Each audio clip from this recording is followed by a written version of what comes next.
rod of length 1 meter is placed at the edge of a smooth table. Okay, देख ही रहे हैं आप, यहाँ पे कोई फ्रिक्शन नहीं लगेगा। और इफ़ द डिस्प्लेसमेंट, एक पहले तो इसको हिट हॉरिजॉन्टली बोला है, तो शायद यहाँ पे कोई इम्पल्स लगे, कोई फोर्स लगे।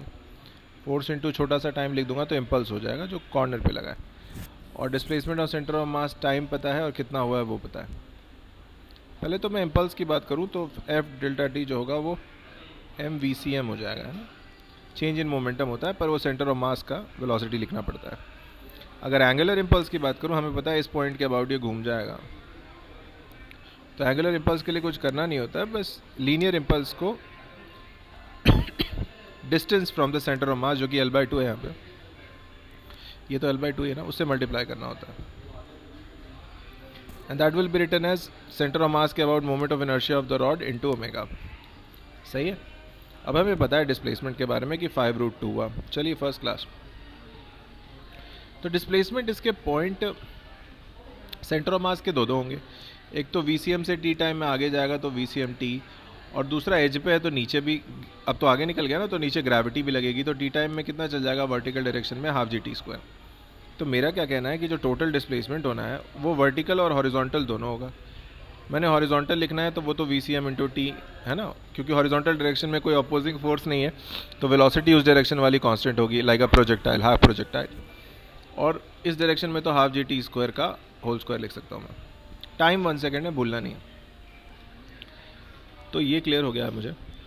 ये गिवन है 5√2 है ना, और ये है VCM_T, उसके बारे में मुझे कोई भी अंदाज़ा नहीं, इतना है कि T1 है, तो ठीक है, VCM का स्क्वायर मान लेता हूँ इसको। अब यहाँ पे हाफ जी तो 5 हो गया ना, और T1 है तो ये तो 5 का स्क्वायर ही है ना। यानी कि अगर मैं रूट इधर ले आऊँ तो ये 50 हो जाएगा, इस VCM² + 25 इम्प्लाइज VCM आ गया मेरा 5। एक काम तो मेरा हो गया, VCM 5 आ गया, यानी कि सेंटर ऑफ मास की वेलोसिटी पता चल गई मुझे जैसे ही हिट हुआ। अब अगर ऐसा है तो मैं इक्वेशन वापस यहाँ आता हूँ, क्योंकि इन्होंने मांगा क्या है, एंगुलर वेलोसिटी ओमेगा मांग रहे हैं, तो मुझे वापस इस इक्वेशन में आना चाहिए। देखिए ये MVCM है ना, तो वहाँ पे मैं इसको लिखूँगा तो कैसा लिखूँगा, MVCM L/2 is mL²/12 omega, जिसमें कि VCM 5 है। वैसे MM तो उड़ा दूंगा मैं, L/2 से L² ये उड़ाऊँगा, तो मुझे आ रहा है VCM इज़ इक्वल टू, वहाँ पे L/6 और ओमेगा बचेगा, क्योंकि 2 से 12 कटा तो 6, VCM 5 है।